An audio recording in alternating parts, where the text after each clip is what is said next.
Welcome back to my channel at The Movie Optimist, where I try and find the silver linings in even the worst of films. Matt Reeves just came out of nowhere, and not only did he clarify for the millionth time that Robert Pattinson's Batman is not going to be canon to the DCU, but it is an Elseworlds project, he also clarified that the villain that we are going to see in the new Batman film is not a villain we've seen in any of the movies prior featuring Batman, and I think that this is an exciting opportunity to kind of go over a couple of the people that I hope it will be, because they're some of my favorites from the comics. Starting off with Azrael in third place. Azrael is a character that Batman seeks out and asks to take on the mantle of Batman while he is recovering from an injury he received from Bane. And Azrael steps up to the plate to become Batman, but he winds up losing his mind because of just the amount of awful shit that Batman has to go through, and he winds up taking matters into his own hands and kind of straying away from the code that Batman told him he had to follow of don't kill anyone, and he starts killing people that he deems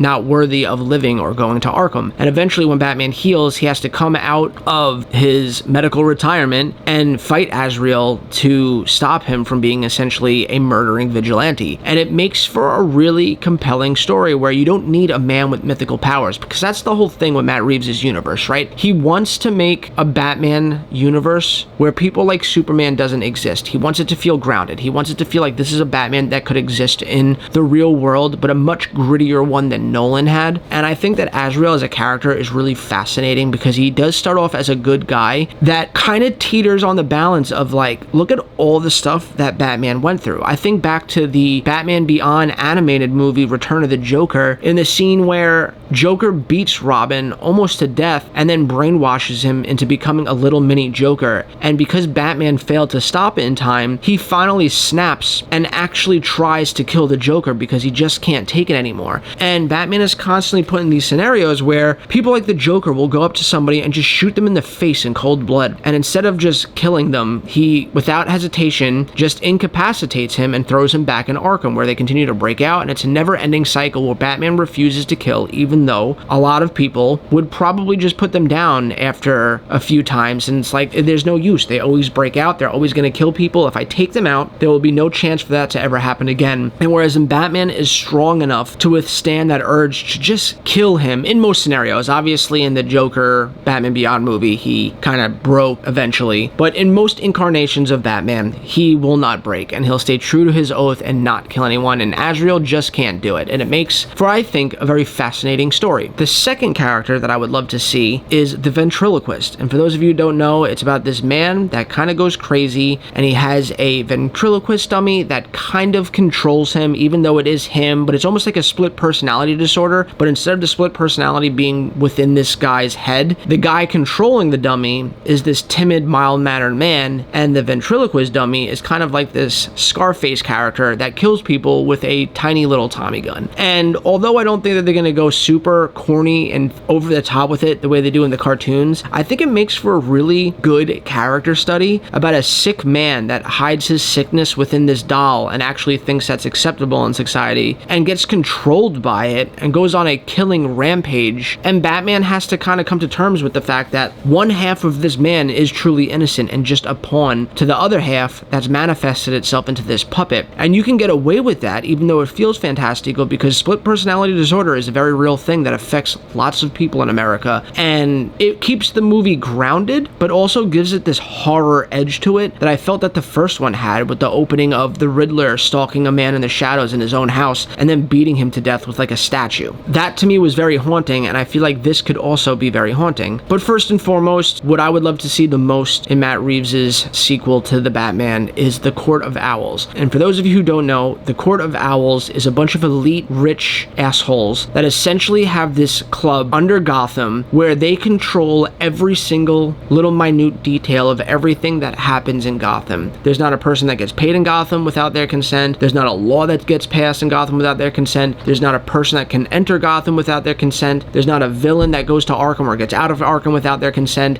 If someone breaks out, the chances are they knew about it. If someone is murdered, chances are they knew about it. They literally control everything. They're the most corrupt organization in all of the Batman universe, all of the Batman lore, and you don't need to go into the fantastical realm. Is it a little hard to believe that there's a group of rich people that hide out underground with owl masks on and plot political espionage in the shadows? Sure. but we are watching a movie about a man that fights crime dressed as a bat, and I feel like that political aspect with the Court of Owls isn't that far of a detachment than just buying into the fact that you're watching a man dressed as a bat beat up bad guys. Now, it's not that Batman's gonna go in and beat up a bunch of old men. The thing that makes the Court of Owls so fascinating is the Court of Owls employ their own League of Shadows type enemies, and they're all these people that dress up like owls, almost like Batman but without the cape and an owl mask, and they're all ninjas that are very formidable to Batman. So not only do you get this great political spin to it with these rich elitists, but you also get Batman facing off against ninjas. And if it's one thing I know is true, it's that ninjas, robots, and dinosaurs always make everything at least a little bit cooler. And it kind of also just goes in line with what Matt Reeves is doing in this universe, where it's a lot more grounded in reality, and something like this could definitely take place in this Batman Matt Reeves universe, especially since the first one explored the idea that Bruce Wayne's parents were politicians that were a little corrupt. So it kind of just further alongs that story where maybe he had some kind of affiliation with the Court of Owls. And I think that it could be very fascinating and also make for some really epic action set pieces where Batman is just battling ninjas on the rooftops of Gotham. Like, who doesn't want to see that? But yeah, guys, those are my top 3 picks, with the Court of Owls being my number 1. But what are your picks? Who's someone that hasn't been in the movies yet that you want to see? I'd love to talk about it in the comments down below. And as always, guys, I hope you have a great rest of your week, and I'll catch you next time.